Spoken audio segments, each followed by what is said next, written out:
In the world of academia, where ideas are written and disseminated by virtue of higher education, ultimately filtering down from certain key spots with key opinion leaders into the world around us, and ultimately into our churches and synagogues.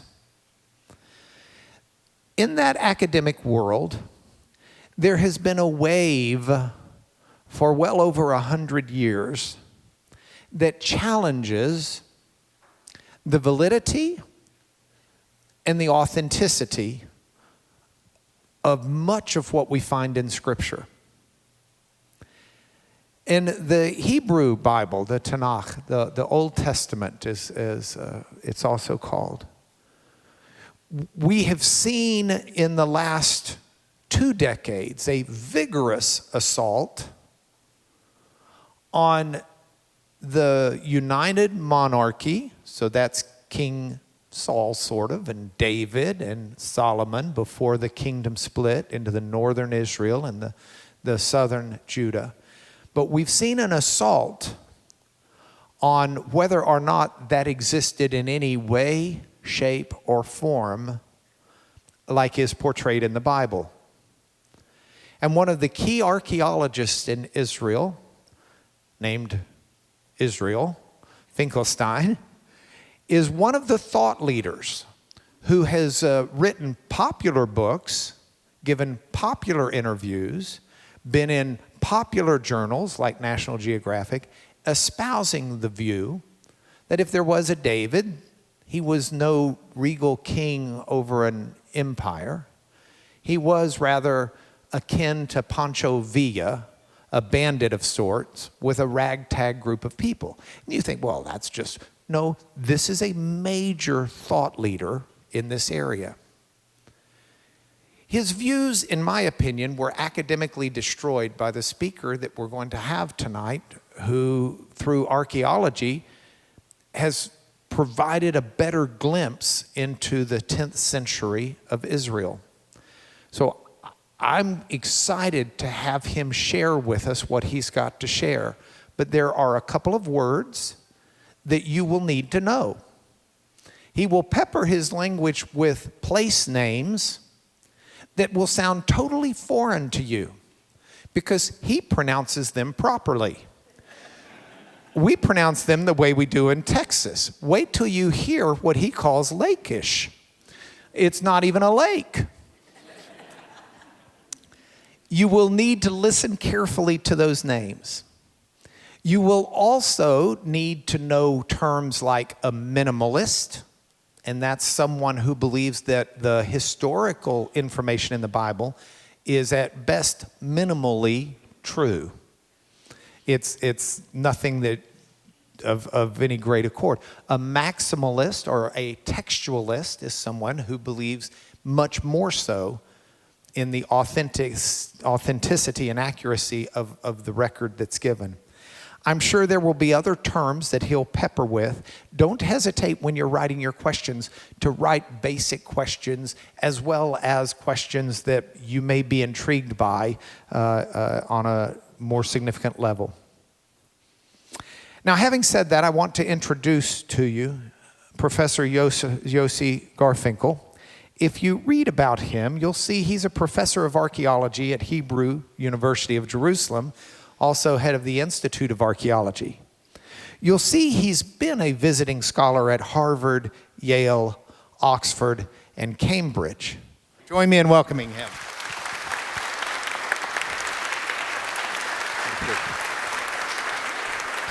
Good evening, ladies and gentlemen. It's a great pleasure to be here. And I really need to thank Mark Lanier, which created this wonderful institution, this wonderful library, and a series of lectures, giving us an opportunity to share our knowledge with a large number of people. I also like to thank this wonderful the library staff that organized my tour and took me to the airport and back and forth. Some of them even participated in the excavations, so this is really wonderful. And anybody who wants to participate in the future is, of course, most welcome. So thank you for joining me this evening, and I will try to take you to a journey to a place which is very far away from Texas, but quite close to everybody's heart. And this is King David, one of the most famous figures in human history. Where are we? We are not in the United States of America. We are in the Near East. You can see here the Mediterranean Sea, the eastern part, Turkey in the north, Egypt in the south, and to the east, you have the Levant with Israel and modern-day Israel, Lebanon, and Syria. In antiquity, in a very small area, we have the kingdom of Judah. This area, if you drive with a car from one side to the other, it will not take you more than 1 hour.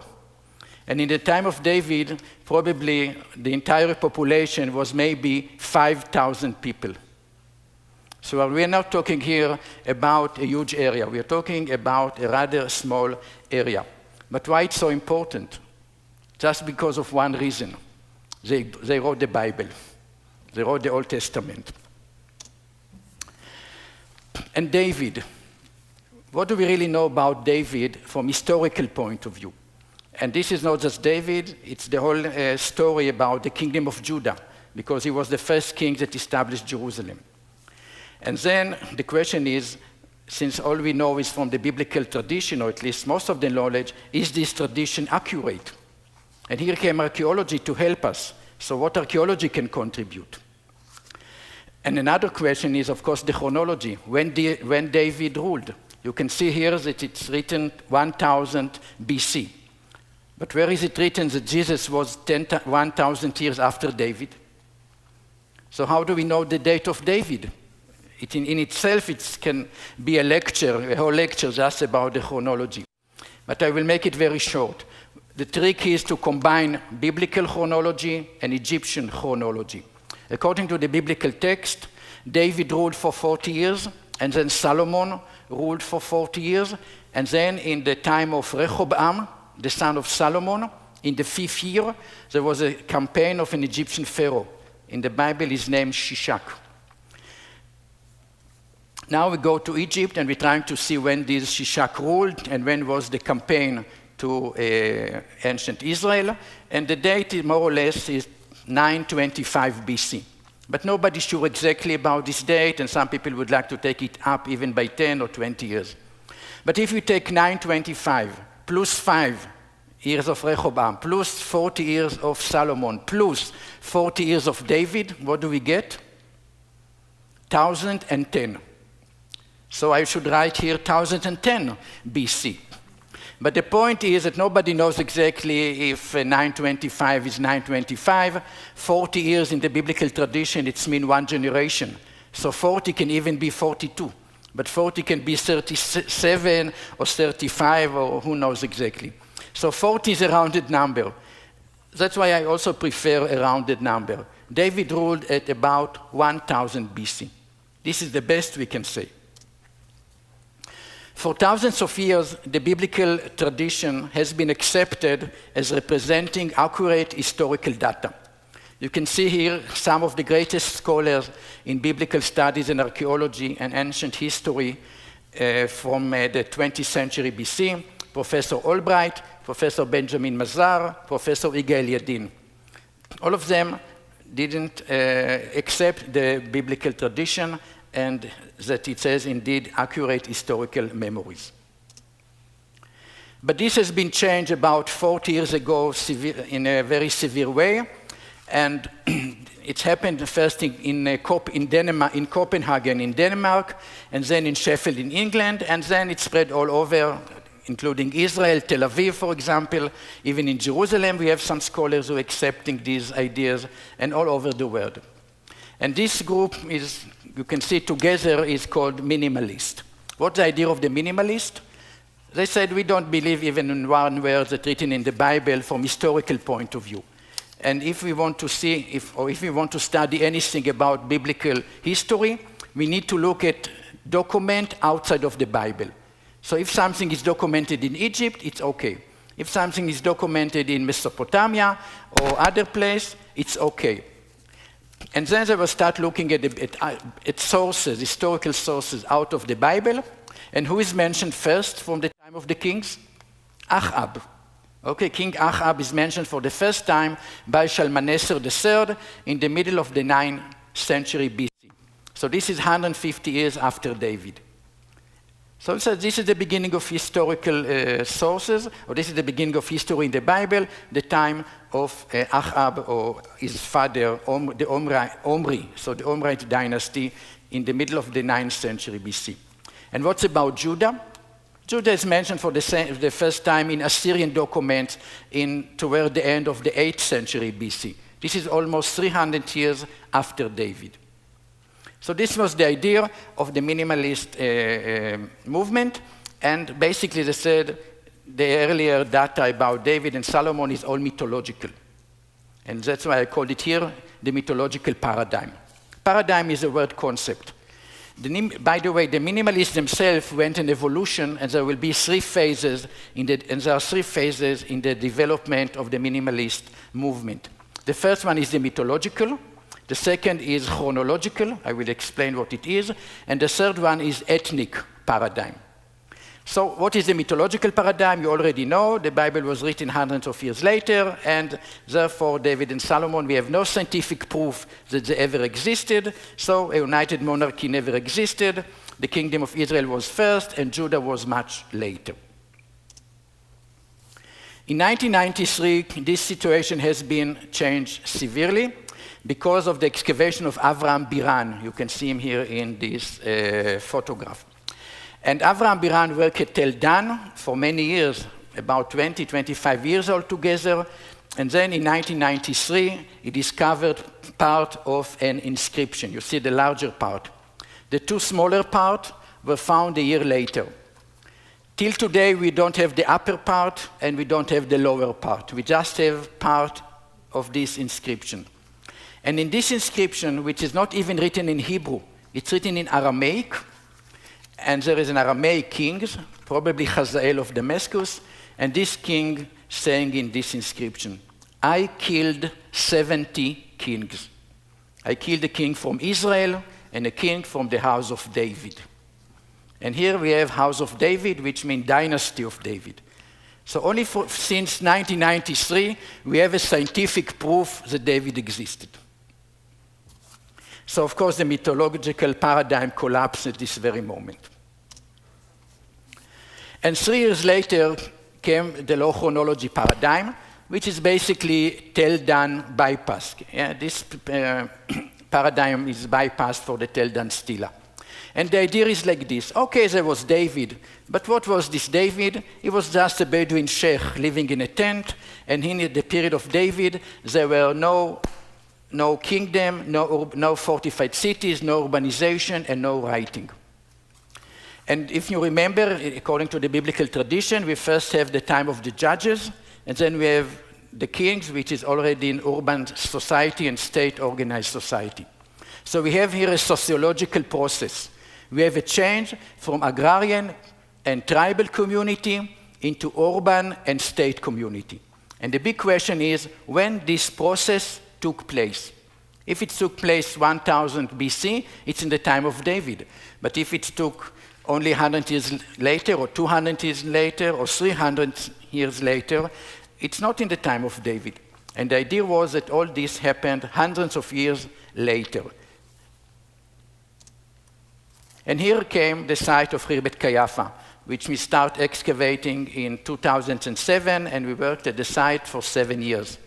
You can see here an aerial photograph of the site. You can see the entire city surrounded by a city wall, and we excavated 2 gates and houses and some public buildings as well.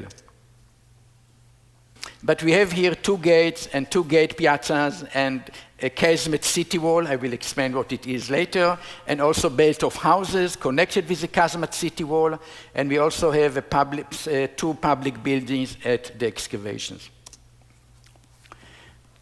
Here you can see the western gate of Khirbet Qeiyafa, and this is what archaeology is calling a 4-chamber gate, because you can see that the gate has 4 small rooms.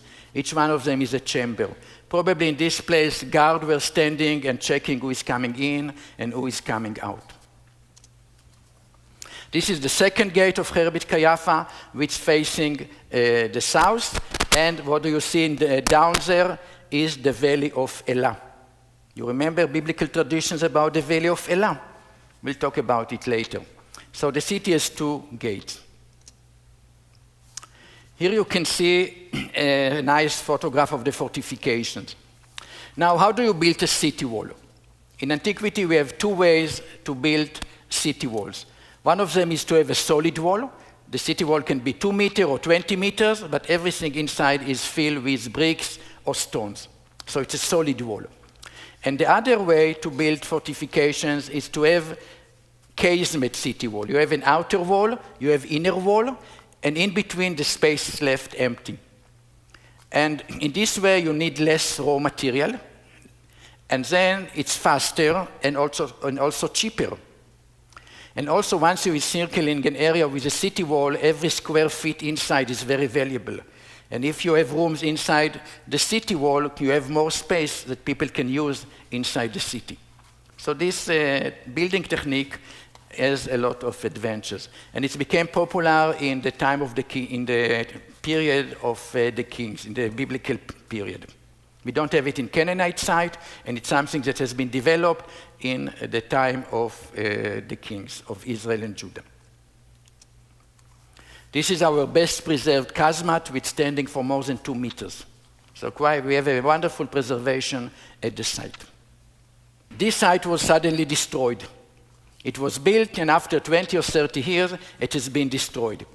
How do we know that it lasted only 20 or 30 years? You know, when people living in the same place for a long time, they're changing one room, they're adding a balcony, they're building new wall, they're changing installation, and so on and so forth. In Khirbet Qeiyafa, we have only one phase. We have a floor, and that's it. Nowhere we have a wall on top of a wall, installation of top of an installation, or anything like this. So you really see that the city existed a very short time. I don't want to say 5 years, because I don't know how long, but it didn't last more than 1 generation. And it was suddenly destroyed. When it was destroyed, it was a horrible catastrophe to the people who lived there. But from archaeological point of view, it's a gold mine, because everything that was left at the city has been buried and remain to be excavated. And in this respect, Khirbet Qeiyafa is a biblical Pompeii. You know the story of Pompeii, where it was suddenly destroyed by a volcano and everything was frozen inside. So something very similar happened at Khirbet Qeiyafa. And the site is extremely rich with pottery, 100,000 pieces of pottery. We have a lot of metal objects, and usually we don't find many metal objects in excavations because they are recycled. If you have a pottery vessel that was broken, you can do nothing with the pottery shards. So they are left, and they are found in very large quantities in the excavations. But metal objects are recycled, so usually you don't find them. And we were quite lucky to have about 100 objects made from bronze and from iron, and even 2 small pieces of gold were found at the site of Khirbet Qeiyafa. We also have few inscriptions. I will talk about them later. And here on top you can see a special type of pottery. It is not locally pottery, like most of the pottery of the site, but it was exported from Philistia, which is nearby. And then the big question here is, of course, what is the dating of this city? And we sent olive pits for radiocarbon dating to Oxford University. First we have 4 or 5 olive pits, then 10, and then even now we have about 30 samples that were sent for radiocarbon dating. And look at the big surprise. Where are all these olive pits dated? Some of them are a bit before 1000 BC, and then some of them are a bit after 1000 BC. So what is the indication here? That we have a fortified city in Judah from the time of King David. Once we have the radiocarbon dating, the first result, we have a full page in the New York Times, and then National Geographic magazine, and then BBC, CNN, and all the and all the media in the world kept on writing about Khirbet Qeiyafa, season after season. And when I asked, and people were asking me, who's making such wonderful PR for you? And I said, King David. So just look now at the minimalist strategies. In the early 1980s, we have the mythological paradigm that has been suggested, but it has been collapsed thanks to the Tel Dan inscription, which mentioned House of David. Then came low chronology paradigm, but it has been destroyed by the Khirbet Qeiyafa dating, because nobody can argue anymore that urbanism started in the area of Judah at the 7th century or the 8th century, because it started at 1000 BC. And then only 10 days after we published our first results, there was already an article in an internet journal which claims that Khirbet Qeiyafa is a Philistine site. You know, we are on the border between Philistia and Judah, so who knows who lived in the site? And so some people suggested that the site is or one scholar suggested it's a Philistine site. 4 years later, he wrote an article that this is a Canaanite site. And a few years later, he said that Khirbet Qeiyafa is so complicated, we should stop writing articles about it. And other people suggested that it's a site built by Saul, belonged to the kingdom of Israel.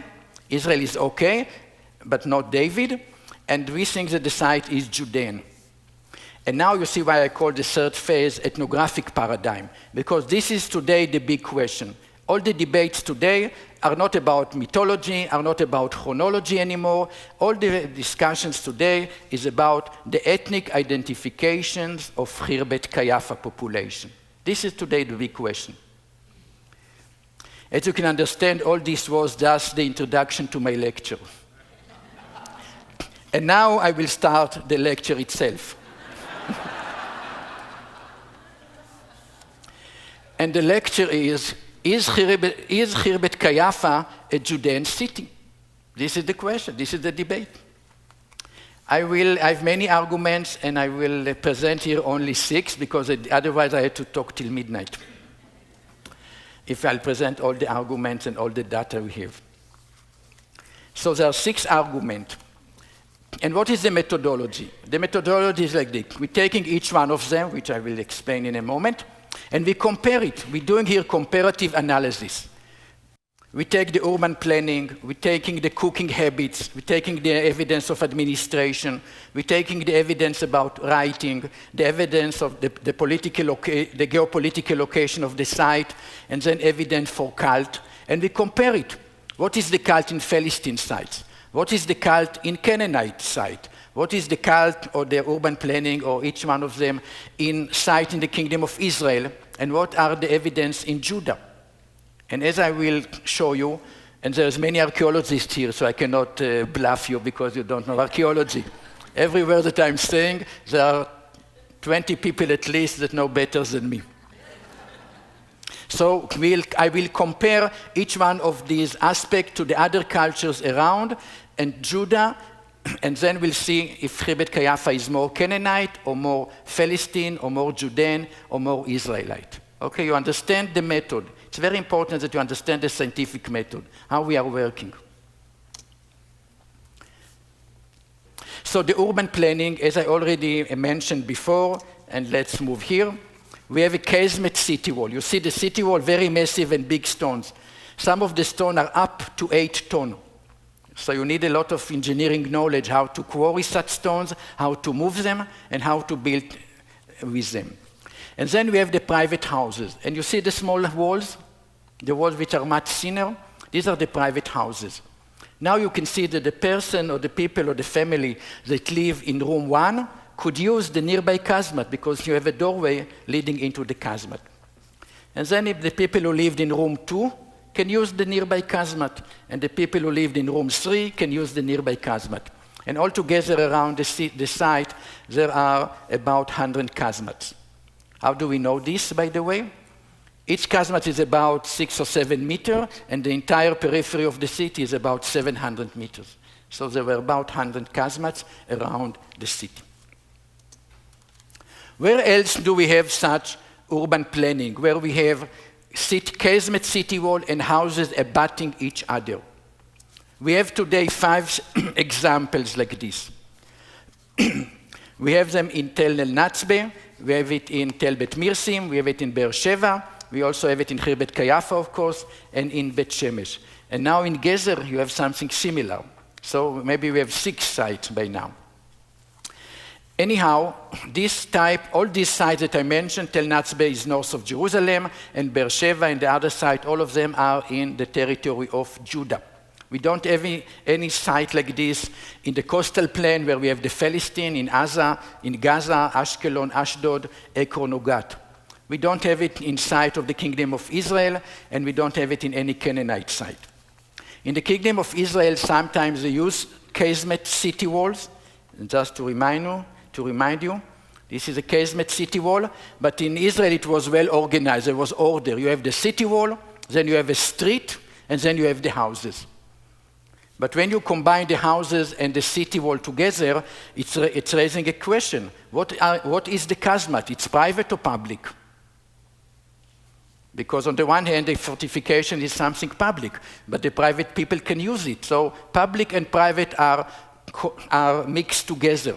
And it's not very good when public and private are mixed together. So Judah was like Israel today, mess. Okay, the cooking habits. We discovered in the site thousands, even 10,000s of animal bones. And when they were analyzed, we see that we have sheep, goat, and cattle. Even one pig bone was not found at the Iron Age city of Khirbet Qeiyafa. When you go to Philistine site like Ekron and Ashdod and Ashkelon and Gat, up to 20% of the animal bones are pigs. Okay, so the Philistine consume pork, and the Israelite and the Judean didn't consume pork at all. If you go to Canaanite site like Lachish, about 4-5% of the animal bones in late bronze Lachish, Canaanite Lachish, are pig bones. So again, you see that Khirbet Qeiyafa cannot be Philistine and cannot be Canaanite. Another aspect is how you cook your bread, pita bread. You see this pottery vessel, it's a shallow bowl. You put it on fire, and then you put the dew on top of it. You see all the holes? They have air inside them, which prevent the bread to stuck into the plate. So this is called baking tray. And in Khirbet Qeiyafa, in every building, we discovered few of them. You don't find them in Philistine sites at all.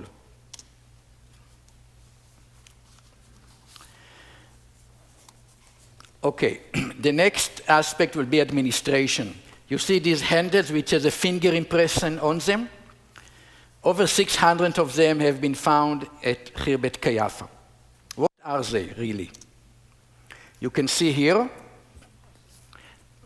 we have jars, a large number of jars. This is just a small example, but hundreds of jars were found at the site. Most of them has 2 handles, but some of them has 4 handles.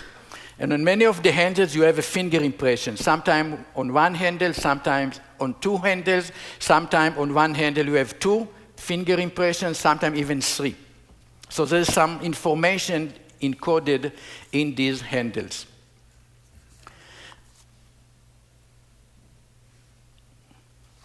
This is very typical in the Kingdom of Judah to have jars with stamped handles.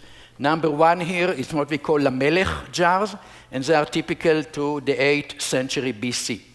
Number 2, you see the rosette, like a flower. They're called rosette impression by archaeologists, and they are typical to the 7th century and early 6th century BC. You see number 3, you have a lion impression. They are typical to the end of the 6th century and early 5th century BC. And number 4 is what we call Yahud impression. You don't have a decoration, just an inscription. They're typical to the Achaemenid period when Israel was under Persian rule. And number 5, I don't have a good picture, but it's a star, and you have letters, Jerusalem, around it. Now, what are these things? First of all, from our point of view, even if we don't understand what it is, the habit of impressing jar handles is not known in Canaanite site, is not known in Philistine site, and is not known in site in the Kingdom of Israel. So it's typical Judean concept. The question now is how to explain it. So let's go back here.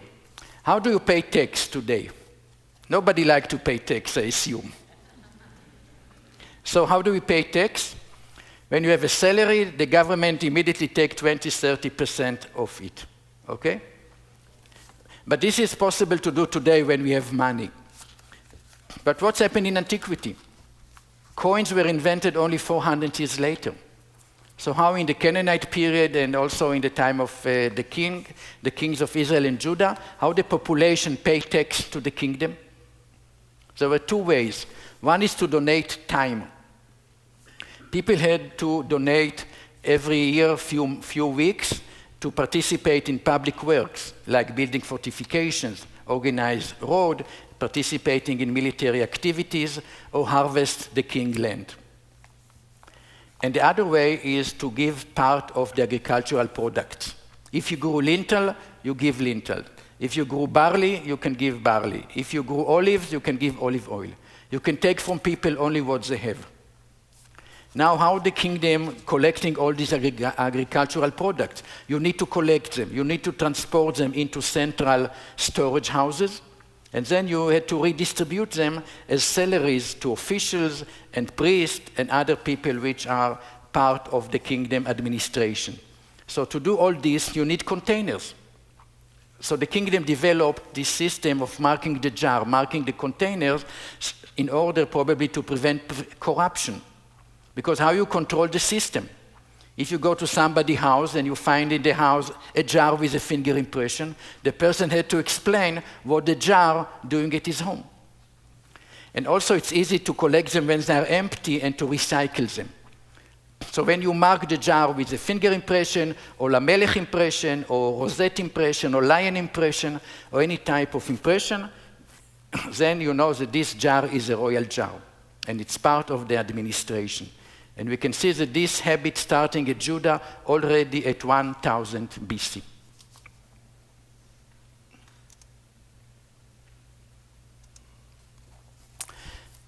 Writing. Before our excavation at Khirbet Qeiyafa, even one inscription was not known in the 10th century BC in this area. And indeed, people claim that there was no knowledge of reading and writing in Judah, so it was not possible to document historical knowledge. And when the Bible was written in the Persian or Hellenistic period, nobody knew what happened hundreds of years earlier. And that was a great excitement when this inscription was found already in the second season of excavation in 2008. We have here 70 letters organized in 5 rows. It started with Al Ta'as. You see the first letter like capital A in English at the far edge. I can talk just about the inscription forever. I will not do it to you tonight, don't worry. But we discovered the first inscription. And a few seasons later, this is the second inscription. This is a jar, and here the letters are incised on the jar. You can see again the A, capital A, on the top.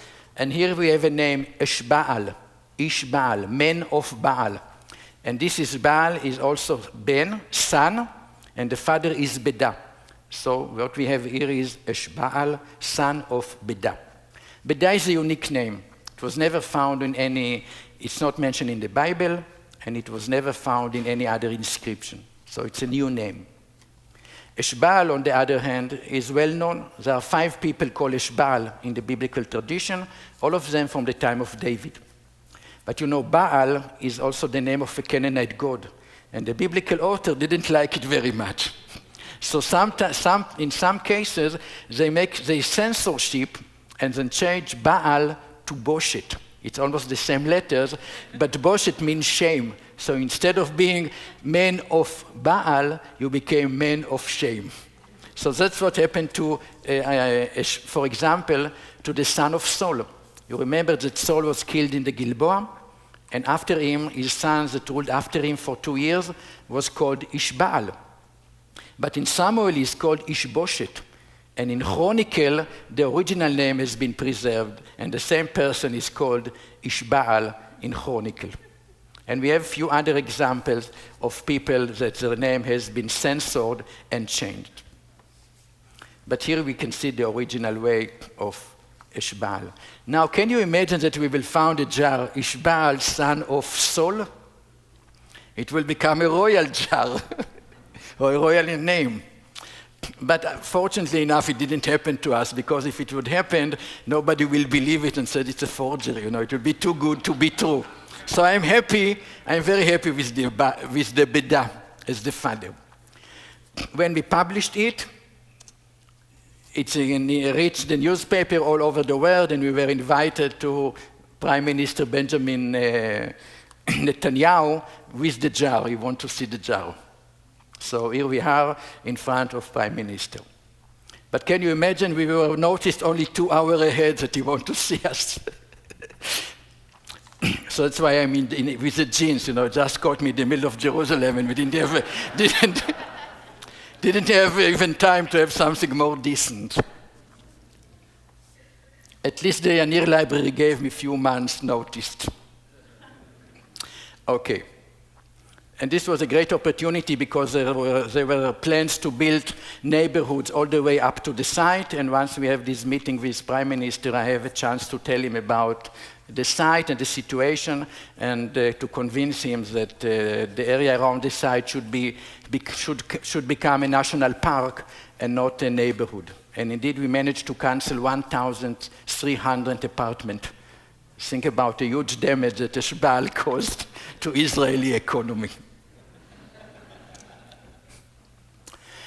But let's go back to our topic here, and these are the 2 inscriptions.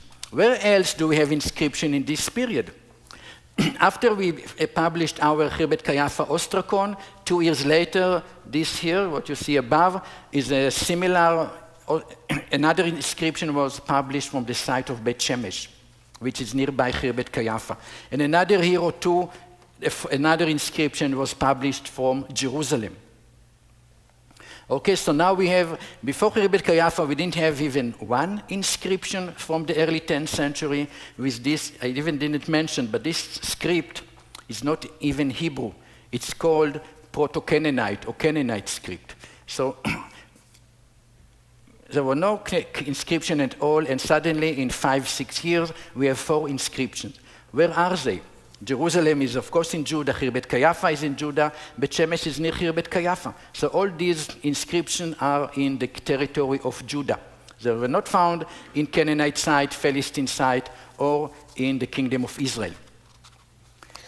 And this is very logical, because once you have a kingdom, what is a kingdom? A kingdom is not something abstract.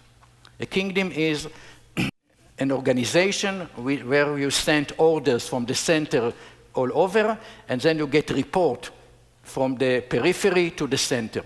And when you have these things of much more correspondence, a tribal community, you need many more people who know how to read and write.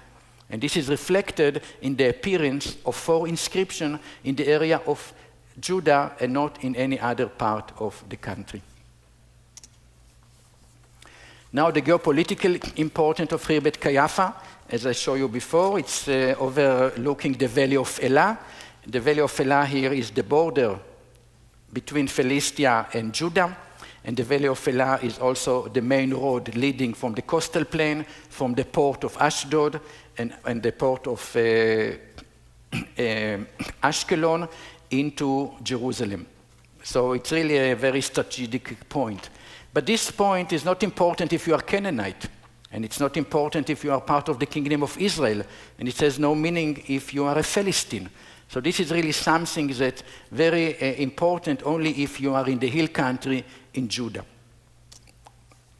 So it's not surprising that the battle between David and Goliath is located exactly where Khirbet Qeiyafa is. As you remember, the battle is in the Valley of Elah between Socho and Azekah. Azekah is 1 mile to the east. Socho is 1 mile to the east, and Azekah is about 1 mile to the west. And Khirbet Qeiyafa is exactly between Socho and Azekah. And here we have a very severe question. What is the relationship of the site and the story and the tradition? We have a tradition about this specific location, and exactly in the same place, we also have this fortified city, which was destroyed after a short period. I think it's quite clear. This area was a battle area between the Judean and the Philistine for generations. The Battle of David took place in this location. The heavily fortified city of Khirbet Qeiyafa was built in this location, and then the city has been destroyed because of this location. Okay, and the last aspect here is about the cult of Khirbet Qeiyafa.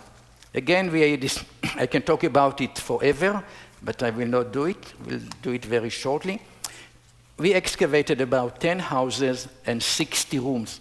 So we have a very large horizontal exposure of the city and the various rooms. We have a very good sample.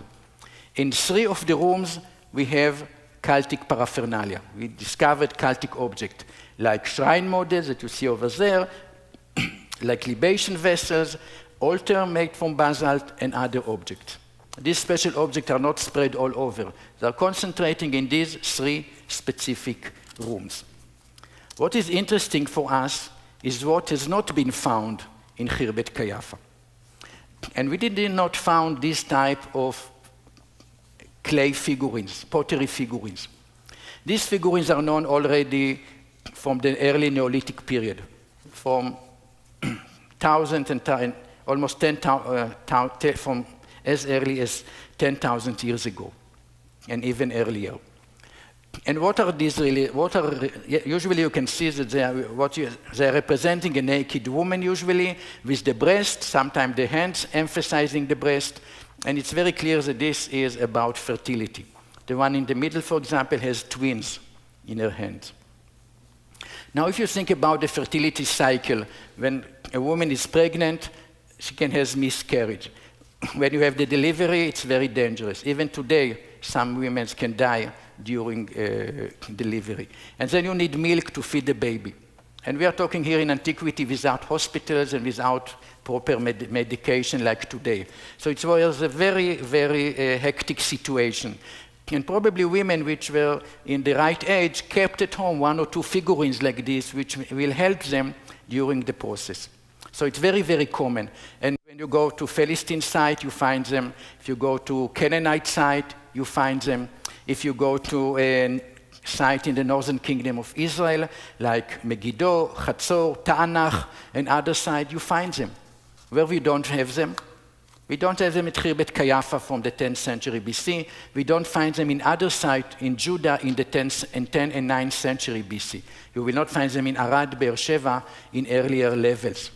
What is interesting is that when you go to Jerusalem in the 8th and 7th century, this is already 300 years and 400 years after Qeiyafa, you find 2,000 of them in Jerusalem. And this is probably why the prophets are talking against idols, because originally the cult was without idols. And then Judah, when it became bigger and richer, also accepted and foreign influence like figurines, and they came in.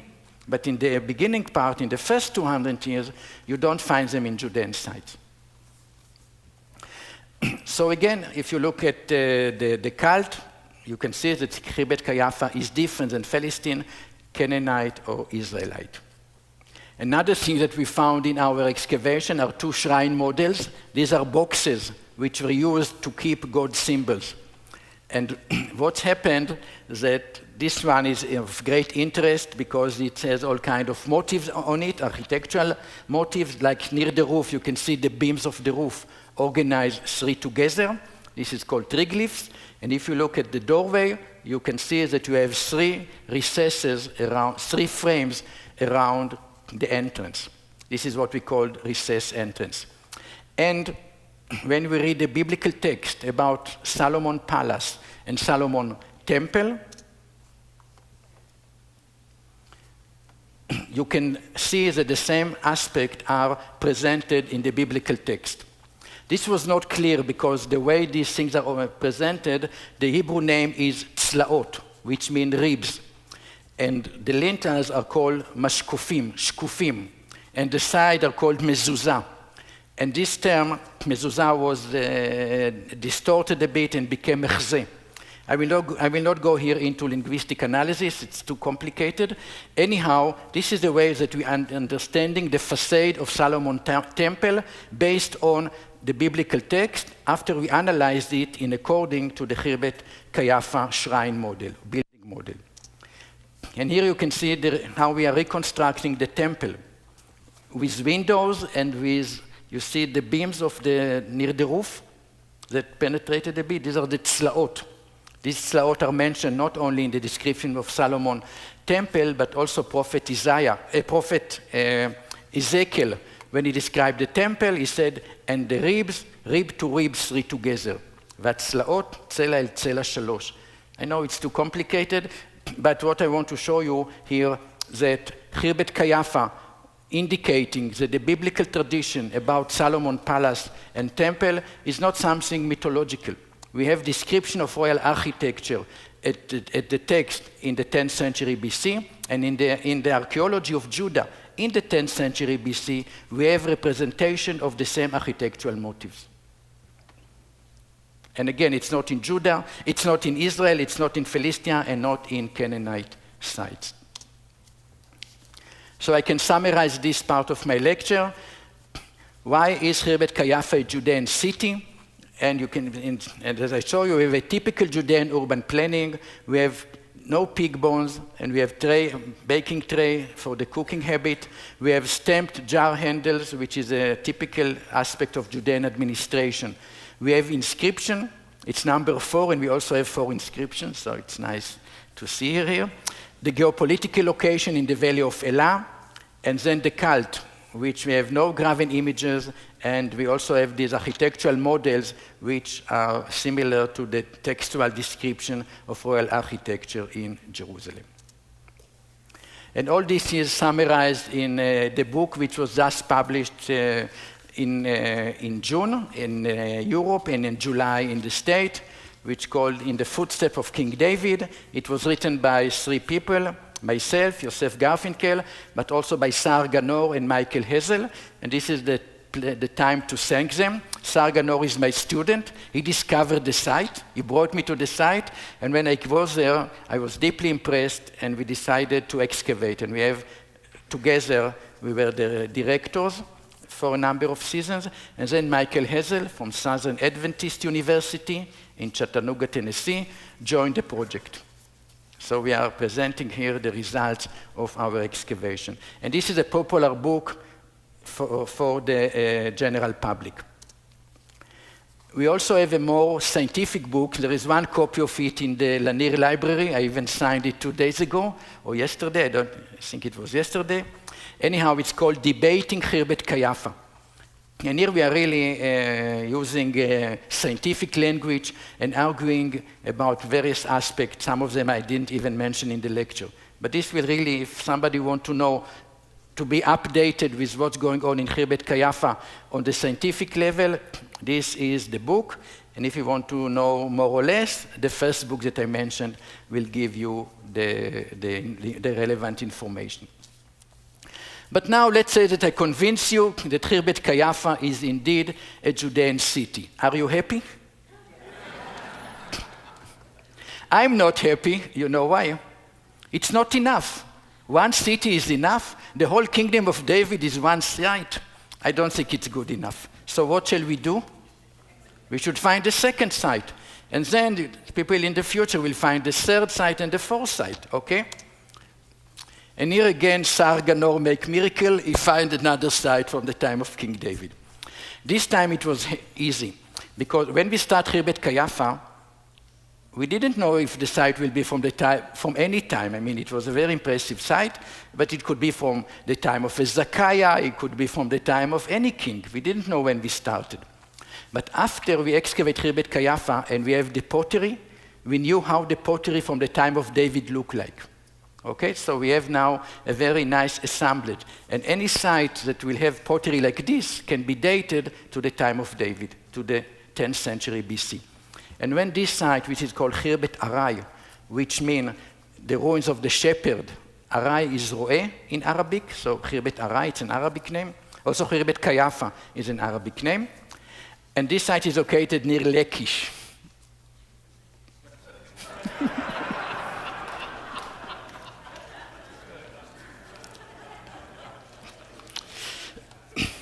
So, Sarganor make a survey in this region of Khirbet Qeiyafa. He make a larger survey, but on this site, on the surface, he found pottery like Khirbet Qeiyafa. So, of course, we couldn't resist it, and we started a project here. And we excavated in a number of areas.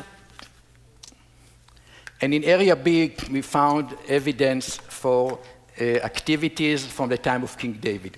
Now, this site is not a big and nice city like Khirbet Qeiyafa. It's a village. So now we can write a book as a city and a village from the time of David. Okay? What is, again, very special is the location of the site. Like Khirbet Qeiyafa, which is sitting on the border between Philistia and Judah, and on a main road, which is the Valley of Elah, this site is located between Judah and Philistia, but on the Lachish Valley, opposite Ashkelon. So it's a main route leading from Ashkelon to Hebron. And Lachish is just in the middle, and Khirbet Qeiyafa is 3 kilometers further toward the border. So you see here a very similar photo like you saw in Khirbet Qeiyafa looking at the Valley of Elah, and this Khirbet Qeiyafa looking at the Lachish Valley. And the best preserved part from the time of David are these 4 rooms. I cannot show you a whole city. 4 rooms, 1, 2, 3, and 4. These rooms were suddenly destroyed, and we produced enormous amount of pottery. Just for room 3, there's about 70 or 80 complete vessels. So it was really a storage room. And we also have, we discovered seeds that were sent for dating to Oxford University, the same laboratories that analyzed Khirbet Qeiyafa, and we have the same date, about 1000 BC. So we have the same pottery and the same date, which is a wonderful thing. And we, okay, here you can see one of the rooms. Look at the massive stones, very impressive architecture. This is part of the destruction. You see complete vessels, which is a blessing because you don't need to spend money on restoration. Don't think that it's that simple. You know, the jars that I show you, every jar needs 5 days. 3 days to like a puzzle, to find all the pieces, 1 day to glue, another day where you have some part missing to put plaster instead. And the cost is about $1,000 for 1 jar. So if you want to restore 20 jars or 30 jars, think how much it costs. So when you have complete vessel, we are very happy. Here you can see some of this is only half of room 3. I told you that there was enormous amount of pottery. In 1 season, we excavated half. These are the results of the restoration from 1 half. And now the other half of the same room has been excavated, and they are continuing the restoration of the other room. So if I summarize now, and this is really the end of my lecture, what now all this excavation can tell us about the historical King David? One, that we have urbanization and not just villages. 2, we have pre-planned cities. Because the map of the site was distorted, I couldn't talk about it. But think about, you have casemate, city wall, and houses, and they're abutting each other. You cannot build a house here, a house there, and suddenly the city wall will be connected to the houses. So everything was planned before they put the first stone. They already knew how the city going to look like. And where are the 2 sites are located? On the border and on where you have a main road. So we can talk about fortified, defined borders. 1 against Gath, 1 against Ashkelon. We have administration, the jars with the finger impressions. We have evidence for writing, just in this region, again, because we have a beginning of a kingdom, and you need all these administration and writing to control the area and the population. And we also have a new cult, which is different from the cult of the nearby cultures. And I emphasize the location of the 2 sites, Khirbet Qeiyafa opposite Gath, Khirbet Elah opposite Ashkelon, and what can be better than finish with David lament over Saul? Tell it not in Gath, publish it not in the street of Ashkelon. Okay, there were 5 Philistine sites. Ashdod is far away, Ekron is far away, Gaza is far away. So David relating to the 2 cities which are closest to Judah. Thank you.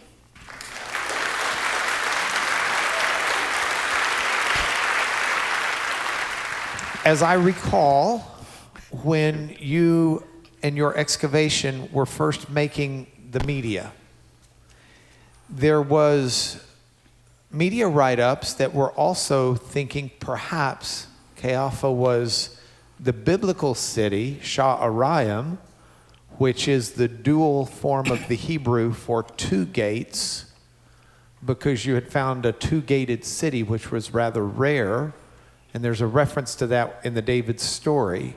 Do you believe that Sha'arayim, the biblical Sha'arayim, is what we now call Qeiyafa? Sure, I mean, we wrote it, we suggested it. It was not somebody else's suggestion. I didn't talk about it because I cannot talk about everything in the lecture. But of course, every site that we are excavating, the question was what was the biblical name of the site? You can ask me the same question about Arai, but I will not tell you, because we just wrote an article about it and we sent it for publication. So if you want to know what is the biblical name of Khirbet Arai, you have to invite me again. Anyhow, a city called Sha'arayim mentioned 3 times in the biblical tradition. 2 of the times it's associated with the Valley of Elah, and 2 of the times it's associated with King David. And our site, Khirbet Qeiyafa, is located in the Valley of Elah and is from the time of King David. So this in itself is enough to suggest that Khirbet Qeiyafa is biblical Sha'arayim. But on top of this, we have the name. What is the meaning of Sha'arayim? Sha'arayim means 2 gates. Now, most of the sites that we have in Israel or that have been excavated has only 1 gate, because the gate is the weakest part of the fortification. You have a city wall built from mud or from mud brick or from stones, and what is the gate? Only wood. You have a wooden door. So you can set it in fire, you can take it out of its hinge. It's very easy to break into the city through the gate. Okay? So usually cities were built only with 1 gate. And Khirbet Qeiyafa is built with 2 gates. And the name of the city, Sha'arayim, indicates 2 gates, which is an exceptional situation. So we're taking this as a 3rd argument, but not the only one. And then came an Israeli scholar and said that in biblical names, sometimes we have dual, also for cities which has, or places which is only 1, like Bachanaim, which means 2 camps, or Ramatayim, which will mean 2 Ramot, 2 high places, or 2 high areas, but there's only 1. So people said Sha'arayim can be a name also of a city with 1 gate. So it's not a proof that Khirbet Qeiyafa is biblical Sha'arayim. But then I'm saying if a city with 1 gate can be called Sha'arayim, a city with 2 gates cannot be called Sha'arayim. Okay, next. What does the name Khirbet Qeiyafa mean? Believe it or not, it's not very clear, and it has even been suggested that the Caiaphas family came from Khirbet Qeiyafa, which will even make it part of the New Testament, not just the Old Testament. But this is, of course, not possible. Khirbet Qeiyafa is an Arabic name, and it can be maybe a beautiful place, like Kef, Qeiyafa. It's a beautiful place. And another interpretation that has been suggested is that Cape is also mean rock in Arabic, and it might be the ruins. Khirbe mean ruins, so it's the place of the rocks. And why? Because of the Valley of Elah, which create white cliffs in this region. So maybe it's mean the area of the white cliffs, or the area of the cliffs. But we don't really know exactly what's the meaning. I'm not surprised we got this question. I'm only surprised that it's only here once or twice. What does the inscription say, and what language was it in? Oh, I don't know even where to start. You know, in the ancient Near East, the first writing methods have been developed in Mesopotamia and Egypt. In Mesopotamia, we have the cuneiform tablet, and in Egypt, you have hieroglyphs. These are very, very complicated and sophisticated writing methods, and in order to write, you need to study hundreds and hundreds of different signs till you are able to use this script. And then the Canaanite came at about 1,800 BC. This is already 800 years before Khirbet Qeiyafa. And they invented the alphabet. This is probably one of the most important intellectual achievements, that you have a very simple method of reading and writing, which enable everybody today to read and write. And our inscriptions are written in this type of Canaanite script. They are not even Hebrew or Phoenician. So they are very, very early in the evolution of writing. And in this stage of writing, there was no standardization. When you write, you can write from left to right, from right to left, and even boustrophodon, which means as the ox plow the field, one row like this, one row like this, one row like this, one row like this. And our epigraphist, when he tried to decipher the inscription, he tried all possibilities, to read it from left to right, and then from right to left, and then boustrophodon. And then in the end, it turned out that the best reading is from left to right each time. And the part that we have, as you may notice, we are at the edge of the pottery shirt, so maybe it's broken and one or two lines are missing. It's also a possibility. But the beginning started with al ta'as, which means don't do. Wonderful letter. Maybe a wife sent to her husband, don't do. Anyhow, what is important here is the word ta'as, if it's indeed ta'as. Because in Phoenician and Canaanite, they will use another verb. They will use pa'al. And only in Hebrew you use the word ta'as. The word to do in Hebrew is different than Canaanite or Phoenician. And that's how it's turned out, or it has been suggested that this inscription is the earliest alphabet inscription ever found. By the way, all these four inscriptions are all written in this Proto-Canaanite script. And only in 50 years from this moment, it will be changed to what we call Phoenician script. Wonderful. How tall would the fortified walls have been? It's hard to know, because usually we have only the foundations or just the lower part. But when you see Canaanite cities or Israelite cities in Assyrian or in Egyptian document, you can see the height of a person, and then you can see the height of the city. And so we can estimate that the city were maybe 6 meters or 7 meters. And then the gate area is always higher, taller. So the gate could be even a few meters higher than the city wall. Because the gate, as I told you, is the most venerated part of the city. So they fortified it much strongly, so it will be harder to get close to it. So 20 to 25 feet for the walls. Okay, the casemate walls, you've got that section between the outer wall and the inner wall, which was also a wall into the home. Mm-hmm. What would cover that? This will be the top of the city wall. I think that the lower part was used for the family, but then you have the roof. And what was the roof really? It was a kind of road that encircled the whole city. And if an enemy coming from here, soldier can run quickly on top of the city wall and run to wherever is needed.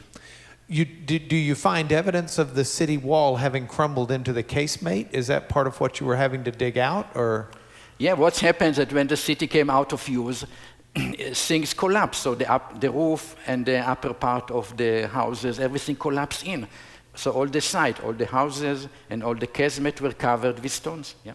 Did you find any timber or anything else you were able to date other than the olive pits? We didn't find timber, and the city was not burnt. And I think that what's happened here is that when you have an Egyptian army or Assyrian armies that came and conquered the city, and they are marching from hundreds of kilometers, they came to destroy. So they put everything in fire, and then everything is lost in the city.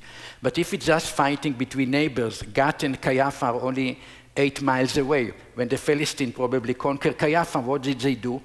They dismantled all the wood and took it. They robbed everything that was possible to rob and take it home. What is all the fun about war if not to loot your neighbor?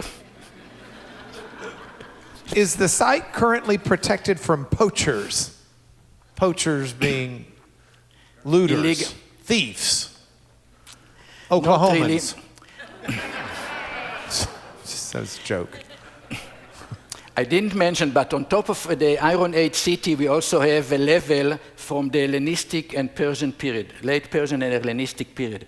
When we excavated it, we have a metal detective go over the site, and we have about 600 coins uncovered at Khirbet Qeiyafa.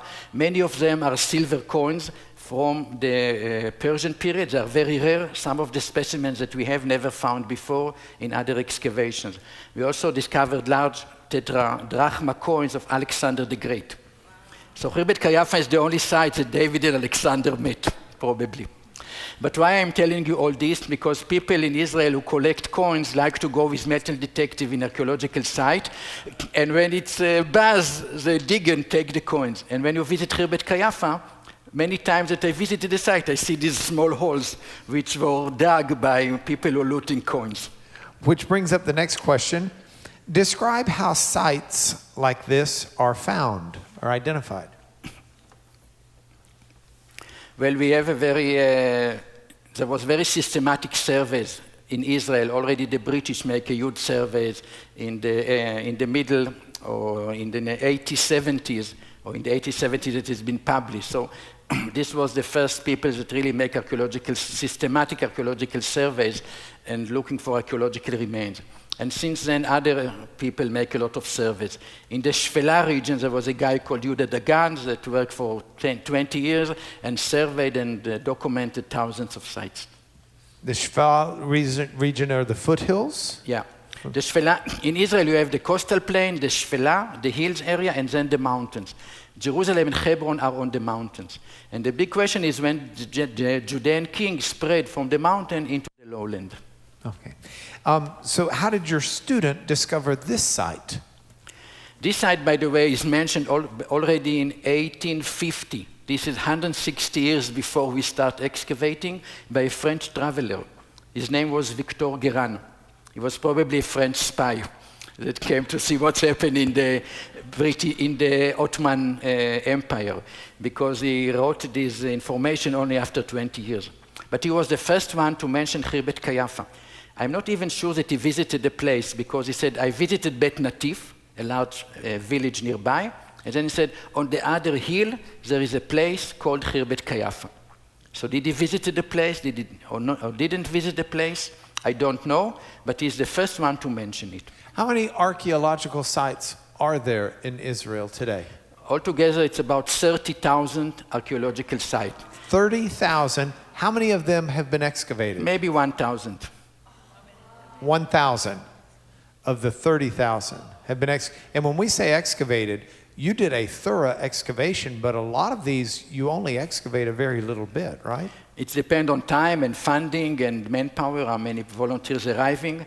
So if you want us to have large horizontal exposure, you should come as a volunteers and participate in the dig. Do you have, somebody said, how do we? So if people would like to participate in a dig, how do they go about doing that? You know the journal Biblical Archaeology Review? Yes. Bar and the Biblical Archaeology Society. In their website in January, they're publishing all the excavations that are happening in Israel and Jordan. Usually every year there are 30 or 40 different excavations, and you can choose which one you like according to the period, according to the ancient period, but also according to the time. If it's better for you to come in June or July or August, and also other aspects. But So, I tell you, our excavation is the best, of course. and he will say that, but Randall Price is digging at Qumran. Dale Manor is digging at Beth Shemesh. We've got a number of other people who might take issue. Sure. It's okay. I didn't say that I'm objective. Okay, just a couple more. I know we're out of time, but I've got at least two more that I want to ask you. Do you have an opinion on whether or not the present city of David in Jerusalem is the actual site, or just a guess? The name of the city of David is a modern term which was coined maybe 150 years ago or so. The problem is that in city of David, and Kail is sitting here, we have a lot of monuments, a lot of artifact, architecture from the time of the kings of Judah. But the question is if this building or this building can be dated to the time of David. Elat Mazar, which is quite famous, discovered a big building. She said, this is from the time of King David, the palace of King David. And I asked her, how do you know? Maybe it's the palace of Solomon. Said it's the same. But what's happened is that another scholar said, no, this is 100 years earlier. It's from the 11th century. Cahill thinks that maybe it's even 12th century, so it's 100 years before David. And other people claim that it's 100 years or 200 years after David. So you have 400 years. You can choose what you like. But in Khirbet Qeiyafa, you have radiocarbon dating, and then the date is fixed. And this is what we need. As a lawyer, you know that you need a proof. So in Jerusalem, so far at least, we don't have clear proofs that this building can be dated to the time of David. Which brings up a personal question that I'll ask you on behalf of everyone here. It has been suggested to me that we try to get Ms. Mazar to come speak here, one of our lectures, to speak as an archaeologist heading up the city of David. Does she do a good job? Would that be okay? Sure. Elat is a wonderful lecturer, and she's very prominent. If people think that I am very positive, she is much more than me. Last question. How do you respond to Finkelstein's claim that the pottery is misdated and he places Khirbet Qeiyafa in the Omri dynasty with Omri and Ahab? No, he never said this. The big debate with Finkelstein about Khirbet Qeiyafa was that Khirbet Qeiyafa is not Iron 2.8, but is earlier, and it's from the time of the judges, Iron 1. You want to put it in Iron 1. And so this was the first argument, that it's more in the 11th century and things like this. But nobody ever said that it's going so down to the middle of the 9th century. So I don't know who asked this question, but you probably don't remember well. Very good. Would you join me in saying thank you?